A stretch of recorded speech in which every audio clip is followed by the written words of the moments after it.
Ricky's Journal. Pangatlong Filipina na po ako na dinala ng Swedish kong partner dito sa Sweden at nahihirapan ako dahil palagi akong inaaway ng dalawa niyang ex-partner na Filipina. Ano ang dapat kong gawin? Sir, napanood ko po ang mga video na sinishare ng ating mga kababayan sa inyo tungkol sa kanilang mga problema. Kaya gusto ko din po i-share ang aking kwento pero wag niyo na lang po akong pangalanan at tawagin niyo na lang po ako sa pangalang anonym. Nagtatrabaho po ako sa isang bar sa Pilipinas noong nagkakilala kami ng Swedish ko na partner. Hindi po madali ang buhay na kinalakihan ko kaya hindi po ako nabigyan ng pagkakataon na makapantapos sa aking pag-aaral. Sobrang hirap namin kaya napilitan akong magtrabaho sa isang bar noong 18 taong gulang pa lang ako. Maraming mga foreigner ang pumupunta sa bar kung saan ako nagtatrabaho, kaya halos lahat kami, ito ang nakikita naming solusyon para umangat kami sa buhay at makawala sa aming trabaho. Kaya pag may mga pumasok na foreigner, halos lahat kami ay nag-aagawan sa pag-aasikaso at sa pagpapapansin. Isang araw, may pumasok na isang matandang foreigner, ngunit wala akong interes kasi sobrang layo ng agwat ng edad namin. Kaya hindi na ako nakipag-agawan sa mga kasamahan ko na mag-asikaso at magtanong ng order. Nakaupo lang ako sa isang tabi habang tumitingin sa aking Facebook, kaya hindi ko napansin na lumapit siya sa akin. Nabigla ako nang nakita ko na nakaupo na siya sa tabi ko at napasigaw ako, kaya tuwang-tuwa siya sa akin.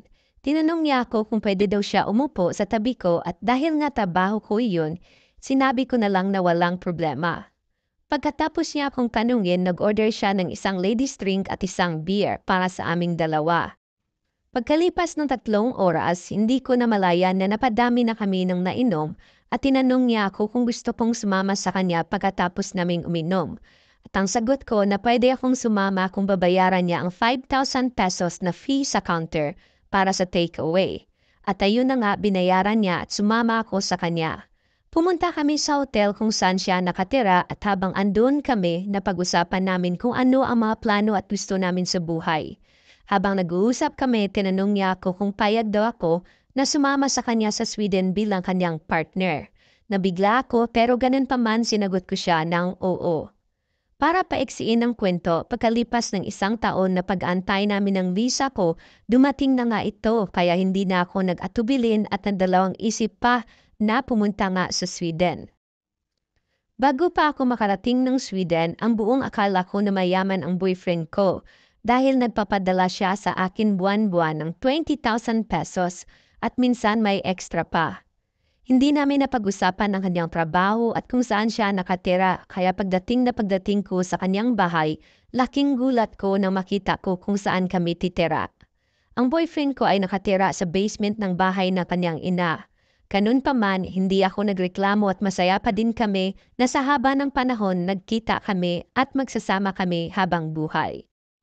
Ngunit pagkalipas ng 1 linggo pa lamang, unting-unti nagbabago ang lahat lalong-lalo na nang nalaman ko na may dating kinakasama ang partner ko na isang Filipina at may anak sila. Wala akong kamalay-malay sa background ng aking partner, kaya nabigla ako. Pero kinausap naman niya ako at pinaliwanag sa akin na walang problema at normal lang dito sa Sweden ang ganyang sitwasyon, kaya hindi ko na pinalaki ang isyu. 3 araw sa 1 linggo nakatira ang anak ng partner ko sa bahay at ako ang nag-aasikaso. Pati hatid sundo sa school ako nang gumagawa dahil nasa bahay lang ako noong panahong iyon. Pero habang tumatagal, nahihirapan na din ako kasi nag-aaral ako at nagtatrabaho.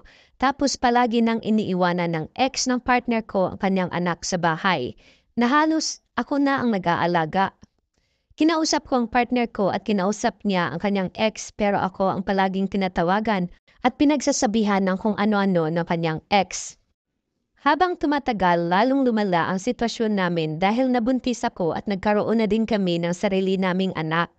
At hindi ko na kayang pagsabayin lahat ng mga obligasyon na binigay sa akin. Obligasyon sa anak namin, sa trabaho, obligasyon sa anak ng partner ko at marami pang iba. At ang pinakamalala nang nalaman ko na lang bigla na matagal na palang walang trabaho ang partner ko at nakipagkita pa ito sa pinakauna niyang Pilipina na dinala dito sa Sweden. Umaalis siya sa bahay kada araw pero hindi pala siya nagtatrabaho, kundi nakikipagkita sa una niyang Pilipina na dinala dito. Sobrang sama ng loob ko nang nalaman kong tatlo na pala kami ang dinala dito galing sa Pilipinas. At ngayon gusto ko nang umalis ng bahay at magbukod na lang. Kasi parang ako na lang din ang bumubuhay sa aming lahat at pagod na ako. Ano ba ang dapat kong gawin? Sana mapayuhan niyo po ako at ma-comment niyo dito sa video na ito kung ano ang dapat kong gawin at ang tamang solusyon na dapat kong gawin. Maraming salamat po.